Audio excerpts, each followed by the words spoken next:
Hey, you guys. My name is Tim Mackey. I'm one of the pastors here at Blackhawk, and I hope you guys are doing good. I have a story for you. About 3 years ago, I was riding my bike. It was kind of raining, and I was going home. I had been hanging out with some friends, and I was turning a sharp corner as I was riding, and I turned way too sharp on the corner and totally slid out and crashed on my bike.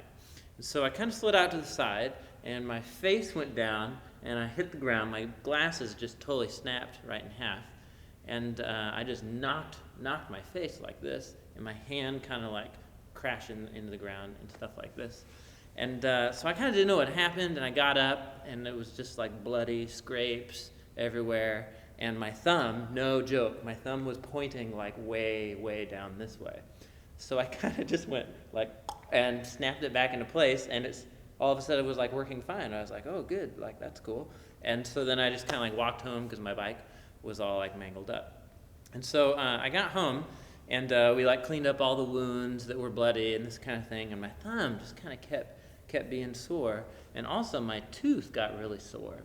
So I went to the doctor, and two things happened. One, I ended up like totally losing my tooth. My tooth straight up fell out. This is my front tooth right here. It's not real. So I think you're going to see a picture of me without my tooth. It's kind of embarrassing, but I kind of look like a sailor or something like that, like I want to beat you up or something. I'm that kind of a guy in that picture.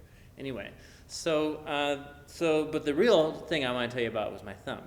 So I went to the doctor, and I was like, I told him the story, and I was like, man, this is what happened to my thumb, and it's kind of sore, and it hurts now. But it seems to be getting better, and I can move it. And so he like did all these things. We're like, oh, does it move good this way? Does it move that way? And he was convinced that I had full range of motion on my thumb. It was a little sore, but he said, I think it's going to be fine. So months started going by, and then all of a sudden, it started to get really sore, and I couldn't move it as much anymore. And I went back to the doctor months later, and they did like x-ray and stuff like this, and straight up I had broken my thumb, and the doctor didn't know it, and it didn't heal right, like it healed incorrectly. So now I'll just kind of show you, like my thumb used to be able, like this is what my thumb used to be able to do, like see, up, my thumb's up, and then down, and then look at this guy, the wounded thumb, that's all he can do. He can't even go down anymore. So it's kind of like weak now, and I can't hold stuff like I used to, and I'm probably going to get arthritis when I'm old and have to have my thumb amputated or something like that. It's kind of a bummer. So I'm kind of like disappointed about how that all went down, because if I would have known that my thumb was broken at the beginning, like when I went to the doctor the first time, if I had like identified the pain and why it felt funny, then I could have been able to do something about it, and maybe my thumb would work correctly. So in many ways, I think kind of like the story about my thumb is really similar to the types of things that happen in our own lives, the kind of pain we experience in our own lives. So, just like I had physical pain when I fell off my bike, we get relational or emotional pain when people do stuff to us. So like say you have some pretty good friends, and then they stop like hanging out with you, or you have a good friend and you find out they've been like sharing secrets behind your back. Maybe you're in like a family situation, and your mom or your dad don't like help you or pay attention to you very much, or the way that like you want to or you need them to, and that kind of stuff hurts. Like it really hurts. Sometimes it hurts worse than having your tooth knocked out, because it's like in your heart and in your mind. And one of the most important things when we feel that kind of hurt inside of us is to not like stuff it down deep, but to at least like find somebody to talk about it with. So otherwise, what happens is a lot like my thumb. Like when people hurt us, when people say things about us and it kind of goes down deep, when stuff happens in our family that hurts us, and we don't identify it or talk about it, sometimes it can do weird stuff to us. I remember I had a really good friend when I was in college, and we shared the same room together, and he was always sad, and I could never like cheer him up. I would try and like tell him jokes and stuff like this, and he was just always just kind of bummed out. And as it came out over the time that I knew him, it was because he had some really hard stuff happen with his dad when he was growing up. And it affected him in crazy ways. He didn't like hanging around people. He always was kind of like sticking to himself and being by himself.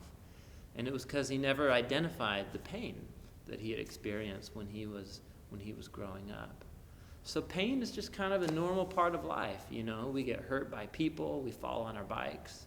And part of growing older as just like a person or a human is learning how to deal with that pain. But we're not like on our own, you know. It's not like we're just by ourselves with our pain. Our emotional pain or pain from people that hurt us, that's the kind of stuff that God wants to heal. Like God wants to make you a healthy and whole person. And that's part of what it means to kind of begin the journey of figuring out what it means to have a relationship with God, is identifying pain in our lives and trying to figure out what it means for God to heal that part of our life.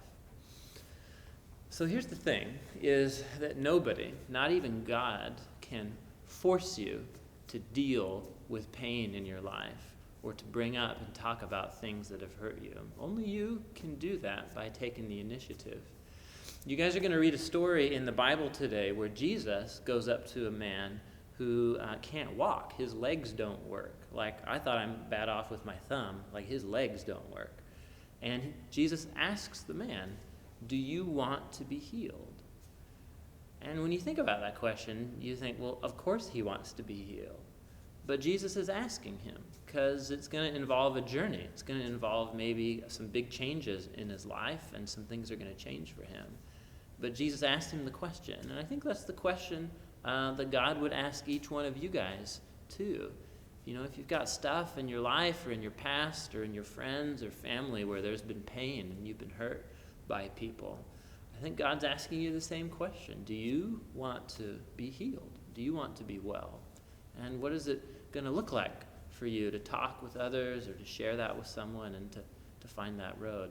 So that's what you guys are going to be talking about tonight. And I would encourage you to kind of dig down deep and think about the stuff that's important to you. And who knows, the cool stuff that God might do in your story.